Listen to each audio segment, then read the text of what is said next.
finalement nee ñu daañu amal beneen jotaay bi xamante ne par visioconférence lay doon ñoom chef d'État yi ñu addu jëmee sur cette question là. waaw quand même y a anguille sous roche xam nga keroog junj naa ko fii. ma naan la bu mu la bett sax xam naa loolu nit ñi dañu wax mais quand même bu mu la bett sax buñ ne la woon Sonko dem na foofu défendre candidature Macky. xam nga politique la ñuy wax déjà on dit jamais en politique. On dit jamais. mais selon seen intérêt politique mën nañu soutenir candidature Macky malgré li ñu fi wax yëpp criminel laak moo def lii det caché beeg nangam ak nangam loolu benn parti la ci xeexu politique mën nañu egg beneen étape boo xam ne dañuy soxla Macky Sall ñu soutenir ko pour ay calcul yoo xam ni. mais loolu seen i calcul la ndax seen i calcul ak calculu réew mi tey jii ni intérêt wu Sénégal président Macky Sall nekk secrétaire général ONU la wala du intérêt wu Sénégal ndax itam aussi problème bi du nekk ban discours la ñu mën a jébbal seen i ay militants ba convaincre leen soutien bi ñu soutenir l'ancien président. ah mën na nekk de ñoom ils ont toujours leur langage ni ñu koy waxee leurs éléments de langage mais wax nañ fi lu ne weddi fi lu ne wax nañ fi tout et son contraire. gis nañu surtout ñu nekk actuellement ci pouvoir bi nii gis nañ l'opposition tey boo génnee vaar yi liñ fi waxoon yëpp lu ci bari waxaat nañ contraire bi argumenté ko donc loolu man jaaxaluma de le fait que ñu mën a taxawoon fii tey daal ne bon maintenant le Sénégal soutient la candidature de l'ex-président Macky Sall du ma daanu crise de waaw déedéet du ma daanu crise dinaa déglu seen argumentaire xool li ñuy wax yëpp nii après ma comparé ko ak li ñu doon wax ci opposition bi ak li ñu qualifié woon Macky Sall yëpp ñu jël ko nan lañ ko lëmasee ba gis ne yooyu yëpp amatul solo et cetera loolu lay analyser mais que ñoom ca bopp ñu taxaw wax ne dañ koy soutenir du ma bett te dama ragal ni sax loolu ñàkkul ne peut-être mooy xeeñ parce que yaakaar naa ni wax ne soutenir uñu Macky Sall Ibrahima ci sama jàngat bu gàtt mooy li gën a neex a wax. donc pour man loolu suñ ko waxagul c'est que li gën a jafee wax lañu xamagul nuñ koy waxee. oui mais est-ce que la pression internationale itam bu fekkente ne jàpp nañ ci information yi ñuy jot y a beaucoup quand même pays africains et même non africains yi nga xamante ne ñu ngi soutenir ñu ngi prêcher pour cette candidature là tey jii nii l'État du Sénégal taxaw ne moom soutenir ko est-ce que aussi amuñ lenn luñ ci tiit par rapport ak li ñu war d'autant plus que un État membre peut porter la candidature de Macky Sall. waaw mais quand même dina des doole daal. waay mais voilà beneen argument ngi noonu. bu lay wan ni ñoom.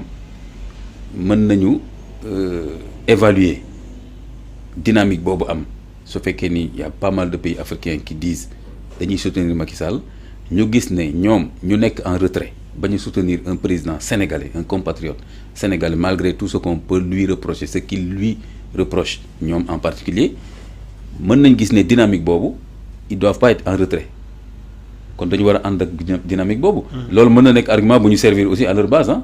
comme non ñun bu dee ñun kese rek ñun duñ ko soutenir parce que ñun dañ jàpp ne moor yeeg yu bëri yu fi amoon ah il n'a pas été un bon président warul nekk président ONU mais nag on n'est pas seul dans ce monde on n'est pas seul en Afrique dañ fi am ay naataangoor dem nañ waxtaan ak ñoom ñu bëri si ñoom jàpp nañ ne quand même dañ ko war a jàppale pour le rayonnement de l'Afrique pour et que ñun on peut pas être en retrait moo tax man ne la pour man sax dynamique boobu laa gën a gis parce que comme dama ne la pour man dama yaakaar ni tey jii Diomaye président Diomaye ak premier ministre Sonko pour ñu taxaw tey daal ne ñun on ne soutient pas Macky Sall moo gën a yomb a défendre. moo gën a yomb défendre ci ñoom. ci ñoom.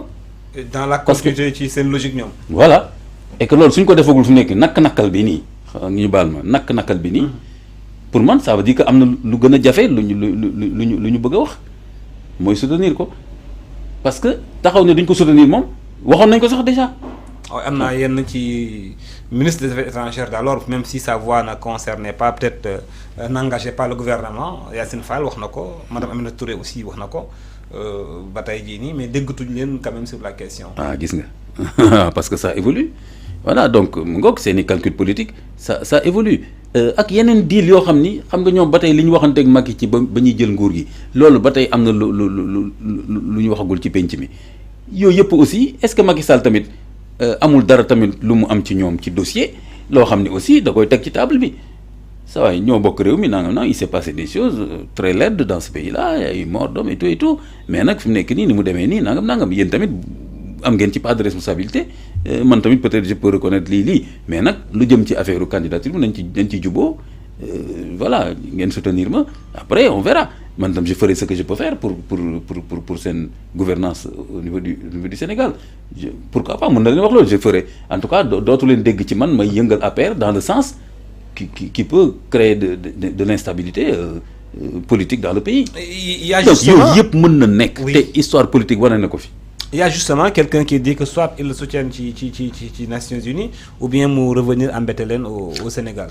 benn argument ngi noonu encore moo tax ma ne la seen wax ñoom voilà comme ni ma la wax ou bien que Macky Sall am na aussi mënoo nekk président pendant 13 ans xaw ma 12 ans ñii ñëw ci pouvoir bi te doo xam dara ci ñoom en termes de renseignement ak passation de pouvoir bi ak yooyu ñu doon waxtaan seen protocole de xaw ma lan donc kooku mënul ñàkk mu am loo xam ne au moins mën na ko waxante ak ñoom pour négocier sa candidature son soutien pour négocier son soutien non loolu mënut a ñàkk ñii tamit par rapport ak dynamique africaine boobu ak tamit seeni calcul nu mu nar a demee Diomaye mën naa la wax dara mën na bañ a bokk ak Sonko position parce que Diomaye mën na wax ne man damay jàppale Macky pour tel ou tel moi j'ai remarqué que Diomaye am na fu mu fan Macky. Ah ouais. ak bëri lu muy wax comme mon prédécesseur l'avait dit ou bien l'avait fait alors léegi oui xaw ma lapsus la xaw ma da koy wax léegi Diomaye pour man moom laa gën a yaakaar ni mën na favorable ci candidature Macky pour man Sonko moins parce que Sonko quand même rapport ressenti bi mu am ci Macky quelque part un peu c'est très dur et que je pense qu'il faudra du temps un peu mais. moo gën a radical ci non soutien bi. waaw parce que aussi dafa jàpp ne moom la Macky gën a réprimer personnellement comme homme politique. xam nga yàgg na ko wax fii ci histoire du Sénégal amul ku ñu fi gën a réprimer que man.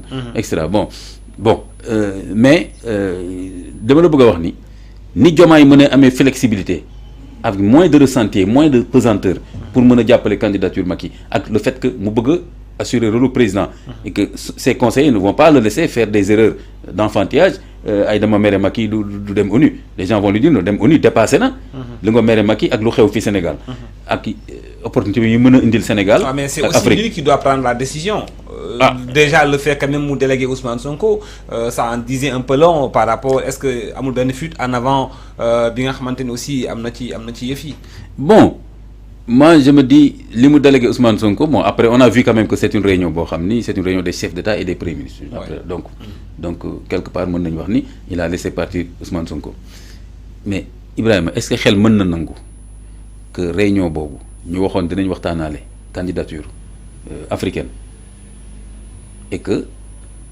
Diomaye waxul Ousmane Sonko luy position est-ce que loolu xel nangu na ko donc mënul nekk kon léegi Ousmane Sonko aurait pu nous dire que sur cette question-là président lii la ma jox comme position mais est-ce que dégg nga mu wax ko pourtant moom le fait que mu war a porter position président lu jaadu la. oui c'est normal lu normal la voilà. loolu lañ ciy nëbb kon. léegi reporté nañ réunion ba xaw ma discussion boobu de toute façon loolu mi ngi seen kanam mënuñ ko contourner de toute façon dans les meilleurs délais xaw ma dans les délais prochains ils vont nous dire la position de l'État du Sénégal sur la candidature et je te dis c'est pas évident que loolu bañ a indi friction entre Diomaye ci boppam ak Sonko parce que je te dis Diomaye pour en tant que président personne morale du Sénégal apporter soutien ak toutes les bu ko gars yi tojalee toutes les opportunités ak tous les problèmes mu bañ ko soutenir ak dynamique africaine ba yeneen il va se dire man nekkatuma je suis pas nu mu tuddati je vais pas être piégé par la base radicale de Pastef ñu ci bëri ay xale lañ duñu ay cadre xamuñu état nu muy fonctionner fekkee ñoo lay dicter looy wax di nga juum il peut se dire non moi je me dégage de ça beneen bi mooy que si Sonko reste toujours sur la position non man Macky moom il n'est pas question comme la position de Ahmed Seydi nu mu tudd de kii Seydi de Amnesty International. Voilà si Sonko reste encore sur cette même position genre c'est un criminel il n'a rien à faire à l'ONU je te dis que clash mën na am entre Diomaye ak Sonko sur la même question. Okay. te maintenant je ne sais pas au niveau de la réunion est-ce que c'était dans l'ordre du jour après ñu reporter ko ou bien si c'était pas dans l'ordre du jour de toute façon Sonko bu fa demoon mënu fa wax loo xam ni. ça n'engage pas le chef de l'État. voilà wala que ça n'engage que lui après mu génne journaliste laaj ko mu ne oui ça n'engage que moi je ne soutiens pas Macky mënu nekk moo tax loolu mën na indi problème de friction entre ñoom ñaar bu fekkee jotuñu harmoniser. ba trouver quelque chose te man li ma yaakaar sama hypothèse mooy qu'ils vont harmoniser parce qu'il y a trop ils commencent à faire trop de problèmes Ibrahima ci seen diggante. et répercussions yi muy am au niveau de l'État du Sénégal mi ngi commencé compliqué pour ñoom parce que tant que répercussion fii la interne parce que yaa ma waxoon lii ma ne coalition Diomaye damay dem local. yooyu c'est gérable mais niveau boobu bu fa tollee il faut Diomaye wane boppam maay chef d'État maay décider ci question bi. moom war a te itam moom la ñuy déglu. effectivement sur cette question là moom te loolu mënu ko délégué Sonko c'est-à-dire mënul bàyyi Sonko jël ci position daal ne man lii man la engagé. ñu ne ko yow Diomaye lan moo la engagé mu naan non kii sama premier ministre engagé mais man mënul nekk. c'est pas possible. te ma attends ma jeexal foofu nag. Ibrahima pour te dire que. li ma yaakaar man. mooy qu'ils vont harmoniser dans le sens du soutien à sa candidature bu fekkee ni Macky il veut être candidat. il veut être bon s'il a écrit c'est parce qu'il veut être candidat. oui donc s'il a écrit. loolu laa gën a gis de. c'est qu'il veut être candidat. Dernière question bi aujourd'hui le soutien probable à une candidature de Macky Sall. loolu ban jeexintal lay am ci poursuite yi ñu doon bëgg a poursuivre Macky Sall au Sénégal par rapport ak nañ ko doon bëgg a tongale la haute cour de justice répression dossiers yi fi tege ndax tey jii nii soutien bi nga xamante ne boobu nga junj ne xëj na mën naa am bu ñu ci eggoon tey jii nii est-ce que du tëj buntu yu bëri par rapport ak la ñu bëggoon a def contre lui bien sûr au Sénégal. wax dëgg yàlla juristes yi ñoo lay gën a mën a dugal dans les détails mais bon sens sur le plan moral bon sens. waaw justement moral ak bon sens oui wax dëgg voilà c'est vrai moral ak bon sens li muy joxe mooy que ni pour man c'est incompatible mënuñu soutenir candidature Macky Sall le cas échéant pour ONU après di ubbiwaat dossier boobu wala boog naan dañ koy poursuivre su jeexalee mandaam foofu wala nangam non loolu moom vraiment bon sens non c'est-à-dire kon ñoom seen bopp kon lan la ñuy niru quoi devant l'opinion africaine mondiale et sénégalaise. donc ce qui veut dire que su ma la déggee suñu soutenir y compris Pastef suñu soutenir candidature bi ce qui veut dire qu'ils ont blanchi Macky Sall. oui. sans le dire. oui c'est pas blanchi c'est pas lan nga dugal ci terme boobu. en tout cas ils ont fermé. abandonné nañ poursuite ñu annoncé woon. waaw kay parce que blanchir je pense c'est un terme juridique. donc man du ma utiliser terme boobu. mais ça veut dire qu'ils arrêtent ce projet entre guillemets c'est un autre projet dans le projet d'ailleurs. parce que ñu ay projet rek. waaw xoolal ce projet de poursuivre Macky Sall en justice ils vont l'abandonner te du jafe trop sax parce que d'abord fi mu nekk nii projet boobu mënagul dem. parce que sur le plan purement judiciaire li mu laaj xam nañ ni ñoom réunir guñ ko à part Guy Sagna li mu fi essayé ne xamoon naa ni sax du dem mais dama bëgg ñu xool et cetera donc yooyu yëpp ay cuqale nga xam nga xool waa Pastef fekk dañu affaire mi ngi dem wala demul donc loolu je pense que donc ils vont trouver l'occasion au contraire de se débarrasser de ce dossier qui n'est même pas simple pour ñoom. et échappatoire la mën na doon itam. waaw ce serait l'occasion faisant le larron ce serait une bonne occasion pour ñoom de se débarrasser de ce dossier de ce brûlot. parce que en réalité bon li ñu wax yëpp ci dossier boobu je te dis en fait pour man ñoom attanuñ ko fi ñu bëgg mu egg fa yombewul noonu sur le plan parce que c'est un truc méli-mélo politico-juridique boo xam ni ñoom fi nekk nii ils sont attanuñ ko dossier boobu ni ñu ko bëgg a defee mënul demee noonu et que lii serait une bonne occasion pour que taxaw nag tourner waa Pastef nag base radicale bi dinañ mere ñu bëri dinañ ci mere parce que lañu bon martyrs yeeg yëpp nii léegi ngeen loolu ñoom ñoo koy gérer mais que ñoom ce serait une bonne occasion pour dire mais attendez vraiment te loolu nag Sonko moom am na bayre boobu de. c'est-à-dire taxaw ak base Pastef bi ne leen affaire bi ñun loolu lañ bëggoon sax mais mënul demee noonu moom am na bayre boobu. la preuve la dernière fois fii dégg naa ko ma ne mais tiens mu ne non il faut ngeen xam justice aussi dafa am temps ma ne bon man foog moo ni Sonko dina wax loolu. moi parce que dégguma kenn ku bon xam naa peut-être am na ñu mer. mais nangul nañ ko kilifteef boobu.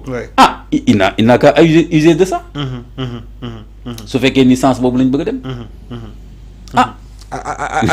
alors donc muy beneen. et ce serait aussi un bon truc benn bouffée d'oxygène nag pour Macky Sall quoi il va se dire ne ouf enfin ces gars-là léegi réglé nañ quoi may nañ ma jàmm quoi. muy beneen dossier dans un dossier aussi bi nga xamante ne am nañ ko. te tam na nga seetlu dara aussi. seetluwoo dara mais xoolal par exemple le pôle judiciaire avait convoqué le fils de Macky. oui dégg nga leen ñoom ñu ci coow. oui mais parce que mënuñ kaa teg loxo aussi. lu tax mënuñ ko teg loxo mi ngi Maroc fii. le fils de Macky mu ngi États-Unis gis naa ci presse bu yàggul qu'il a investi au Maroc sax ci benn chaîne de restaurant xam nga lan mi ngi foofu. ok te ensuite am na double nationalité donc extradé ko moom xam naa lu. mais est-ce que dégg nga leen ñu coow ci man au moins réclamer ko. par exemple bu ma jàmbal bi effort bi ñu ci def nii gis nga loolu attiré wul sa attention. c'est vrai que. pour judiciaire moo ko kii c'est du yow yaa ko convoqué du man. du tout. pour judiciaire gis nga effort bi ñu def ci dossier Madiambal